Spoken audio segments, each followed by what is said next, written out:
Continuamos con más en La Buena Onda y en esta parte del programa pues queremos sumar y en esta oportunidad conocer las herramientas que tenemos para ayudar, Karen, a los más pequeños de la casa a superar un trauma.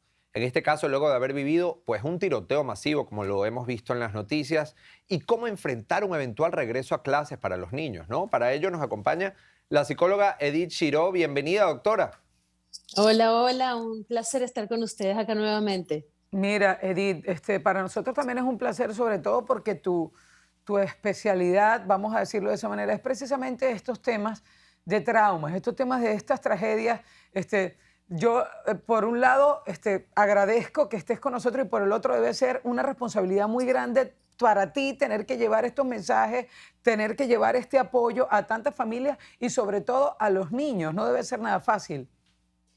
Sí, bueno, Karen, sabes que el trauma no sucede una vez al año, sino que realmente, desafortunadamente, vivimos traumas todos los días. Muchas veces son traumas pequeños, pero muchas veces son traumas masivos como el que vivimos ahora con esta tragedia de la escuela, ¿no? Y sí, estos son temas que suceden y no solo porque pasen un día, luego se olvidan, sino que a veces tienen como efectos por años y años y años. Así es, doctora. Estaba viendo entre tantos videos, en el caso de Uvalde, de la masacre de Uvalde, tantos videos que han salido a relucir de una niña que resultó pues sobreviviente de la tragedia. El padre está filmando y la niña está con esa angustia y voltea constantemente y le dice al papá, no me dejes, no me sueltes. Wow. Porque claro, se encuentran, la niña se guindó a su papá a llorar y le decía, solo le repetía, no me sueltes. Y van caminando hacia otro lugar donde los están ubicando y ella va constantemente volteando, como buscando esa sensación de reafirmación, de seguridad, ¿no? Porque imagino Sí. el nivel de indefensión de un niño al sentirse solo en una escuela con un hombre malo que está disparando. Doctora, para usted, ¿qué papel juegan los padres aquí? Porque yo siento que los padres son protagonistas también de esta tragedia, ¿no? Sí, sí, bueno, claro, esta reacción de la niña, no vi el video, pero esta reacción de la niña y es una reacción normal de cualquier niño y de cualquier adulto que está en situación de peligro y de supervivencia. Aquí los roles y las responsabilidades los tenemos todos, cómo los adultos manejamos este tipo de situaciones, no solamente en el momento de la tragedia, sino los días, meses y años antes de que esto suceda también, ¿no? Porque aquí hay toda una historia de cómo tratamos los traumas y las dificultades de nuestros hijos y de nuestros adolescentes en las comunidades, en las escuelas y en las casas. Pero es muy, muy difícil tener que enfrentar una situación traumática. Lo más importante en este momento es que los padres y los adultos primero nos chequemos a nosotros mismos para poder estar lo más estables posibles para luego entonces poder darles apoyo a nuestros hijos. Porque si nosotros lo que hacemos es sumar ansiedad, sumar angustia, sumar miedos, lo que hacemos es aumentarle eso a nuestros hijos también. Doctora, en este caso estamos hablando del trauma que le puede ocasionar, por ejemplo, a esta niña y esta niña repetida en muchos niños de esa escuela, por ejemplo, tomando en cuenta la noticia de anteayer. Pero hay otro tipo de traumas que, como usted dice, son los traumas que nos acompañan día a día y quizás son los que nos ponen en un estado de ansiedad o de depresión, que sin duda alguna ya hemos hablado mucho, que es un trastorno, realmente la depresión, una enfermedad mental. ¿Qué pasa? ¿Qué tanto trauma o cuáles son los tipos de trauma que pueden llevar a una persona, en este caso este muchacho de 18 años, que atentó contra la vida de muchos y lamentablemente mató a 22 personas?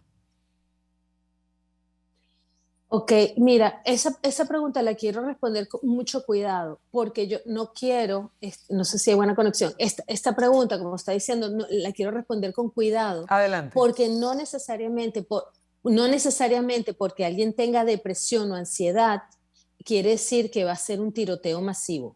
Entonces, no necesariamente la salud mental o los problemas de salud mental están asociados con una masacre, ¿ok? Entonces, eso hay que tenerlo muy claro.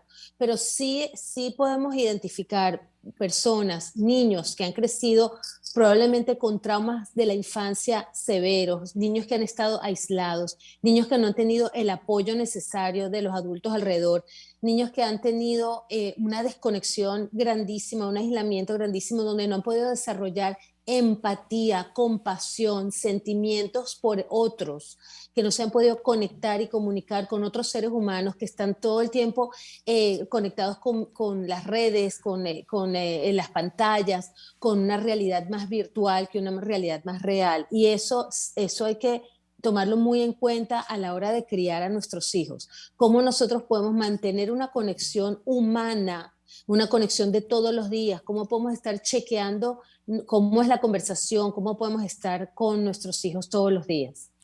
Doctor, usted dijo algo clave más temprano en la conversación, la comunidad.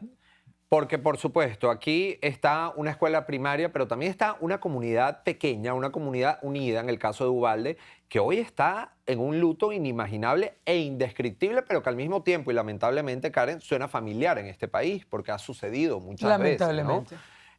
¿Cómo recoger los pedazos? ¿Cómo levantarse hoy? Tú eres un vecino, tú eres un amigo de una víctima.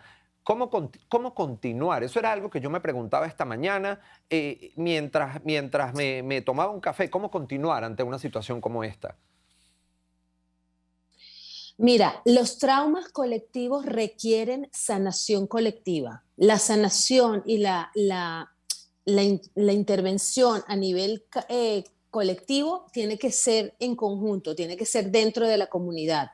Esto no es algo que es aislado, esto no es algo que se hace individualmente, esto requiere la presencia de las autoridades de la comunidad, de las organizaciones comunitarias, de los recursos comunitarios para poder sanar a una comunidad entera. Entonces, lo más importante aquí es no dejar a los individuos solos o aislados o desconectados de lo que está pasando. Esto se requiere trabajar a nivel local, a nivel comunitario, a nivel como del gobierno también, reconocer cuál ha sido el trauma, cuál ha sido el efecto y validar esa experiencia. Eso quiere decir que dar un espacio para que haya posibilidad de luto, posibilidad de duelo, posibilidad de expresar todas estas emociones en conjunto. Es muy importante crear espacios comunitarios para que la gente naturalmente se reúna y pueda procesar esto. Esto toma, si no meses, a veces años, poder Sí, llegar a esto. todo depende también de cómo sea el proceso de evolución mental y emocional de cada persona,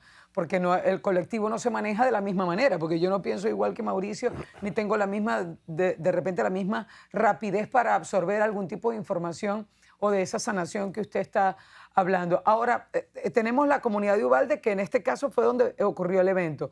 Hay que sanar allí y hablar con los niños, primero de la escuela, para poder de alguna manera ellos tengan una reinserción a su propia escuela sin temores, sin miedo o con el menor miedo posible. Y eso se va ampliando hasta todo el país, porque desde aquí también entonces tenemos miedo. Uno dice como papá, tenemos miedo de mandar a los niños a las escuelas porque nadie está exento. ¿Cómo nosotros podemos hablar con nuestros niños para que ellos entiendan que estos hechos sí suceden, pero que de igual manera ellos tienen que ir a la escuela? Porque te pueden participar. Mamá, yo no quiero ir más a la escuela porque tengo miedo.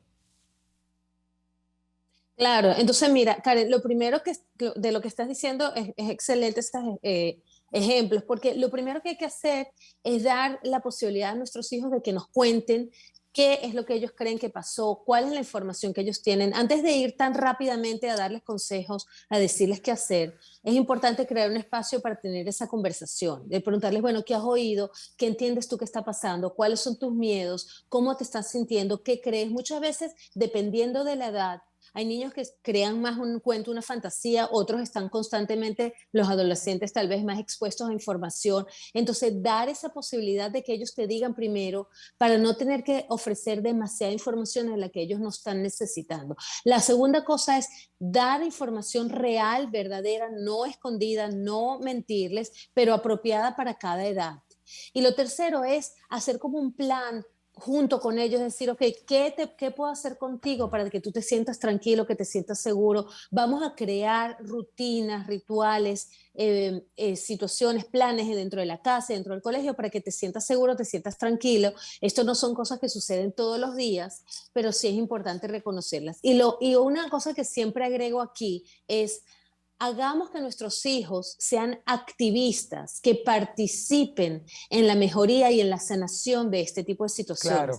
¿Qué podemos hacer nosotros desde aquí? Por ejemplo, o donar dinero, o escribir una carta, o llamar al vecinito a ver cómo está, pero activamente hacer algo comunitario, algo que ayude desde lejos, desde cerca, para mejorar esta situación. Eso siempre ayuda. Algo que me lleva a esta pregunta, me encanta eso, transformar el dolor y el trauma en acción. Eso lo vimos muchísimo en Parkland.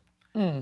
Lo que sucedió en Parkland fue algo que nos tocó la fibra a todos tan cercana porque fue en casa, muy cerca de donde estamos todos, fue acá, en el sur de la Florida. Estos niños salieron a la calle, estos niños no se quedaron callados y dijeron, basta, hay que tomar acción, ¿no?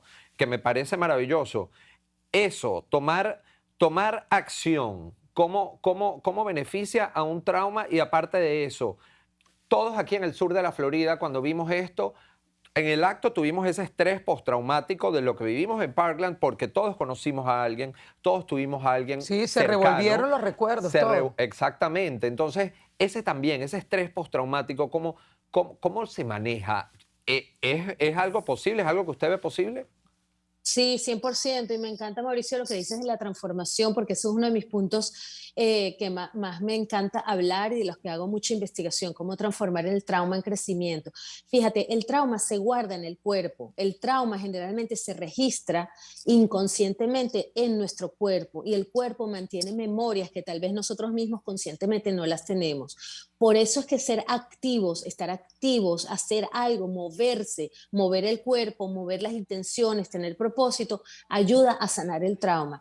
Eso es siempre que estamos expuestos a otro tipo de trauma, nos recordamos, nos dispara, nos activa traumas anteriores. Entonces nosotros obviamente, los que estamos aquí en Florida, que estamos tan cerca de lo de Parkland, se nos activan las memorias anteriores y puede ser que hasta nos retraumatizamos. Muchas veces son los que somos inmigrantes de otros países que hemos vivido situaciones difíciles de peligro, a lo mejor ni siquiera son parecidas a la que pasó en Texas, pero se nos recuerdan y se nos activan memorias traumáticas del pasado y volvemos a retraumatizarnos. Entonces, ojo con eso, porque hay que tener cuidado con cuánto estamos expuestos a estos triggers, a estos disparadores. Es importante ver las noticias, pero no necesariamente tenemos que quedarnos pegados en ver imágenes que pueden ser muy traumáticas.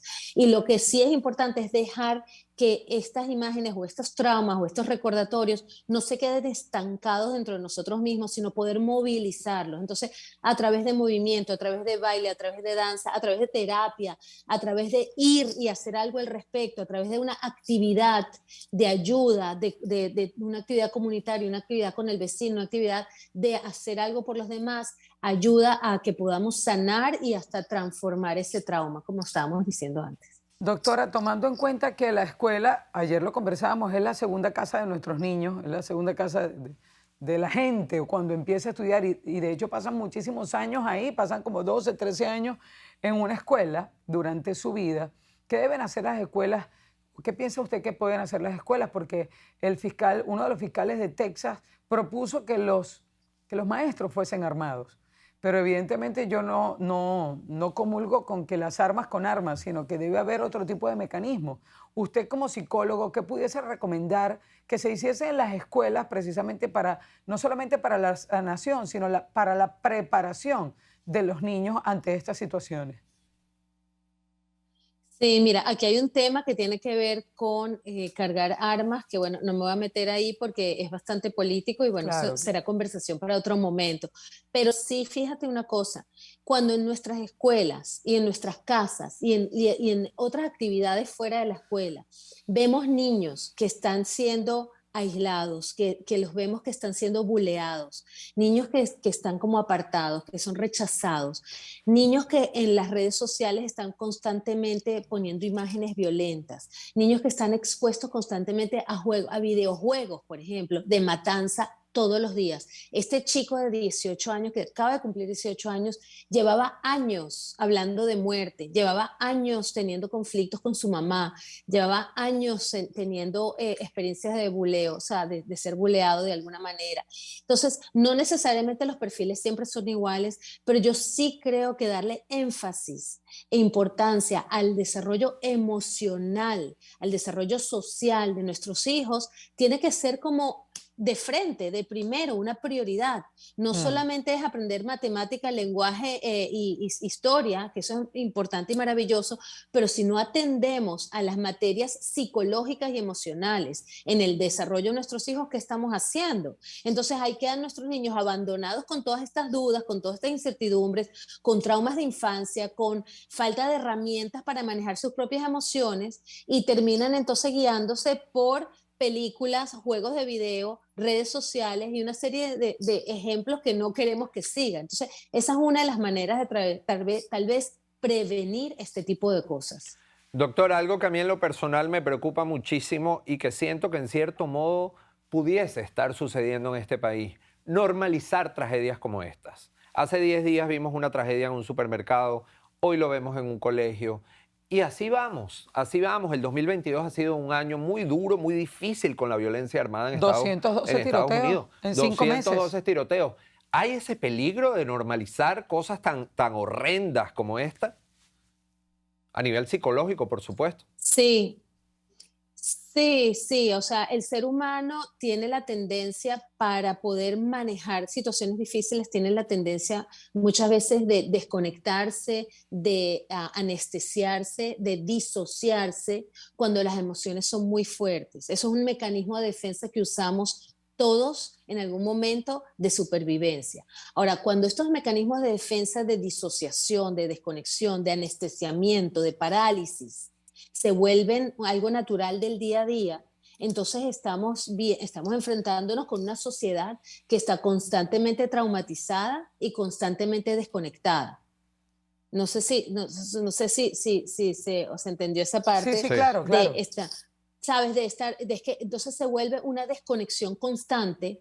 Entonces, cada vez que estamos expuestos a niveles de violencia cada vez más altos, no reaccionamos. Fíjate, estaba viendo, yo siempre estoy pendiente como de las películas y los juegos que están los niños expuestos hoy en día. Yo me quedo asombrada del nivel de violencia de las películas de los pequeñitos, de cuánto tiroteo, cuánta matanza, en películas que salen, que los niños ven y consumen todos los días, niños de 5 años, niños de 7 años, niños de 10 años que están viendo la violencia, la matanza, la agresión, de una manera, la están consumiendo el día a día de una manera natural y normal. Ni hablar de los juegos de videos de que nuestros adolescentes están usando todos los días y la manera como se conectan y cómo se comunican. Entonces, cuando nosotros los adultos permitimos que eso suceda, porque con eso se hace mucho dinero, estamos sobreestimulando a nuestros hijos y entonces luego ya no hay un estándar, la tolerancia se vuelve tan alta que ya no hay una reacción y entonces así vamos cada vez más. Sí, claro, ¿no? Porque no nada más los niños también se acostumbran Claro. a que eso es lo normal, a que mamá no se va a molestar, a que papá no se va a molestar, yo puedo hacer esto, puedo hacer aquello. Doctora, lamentablemente tenemos que despedirla por ahora, esperemos que en una nueva oportunidad pues nos acompañe para hablar de unos temas más positivos, aunque usted trata esto con bastante experticia, pero lamentablemente hemos llegado al final de este segmento, ¿no? Así es, así es. Por favor, no se aparten que venimos con más de La Buena Onda.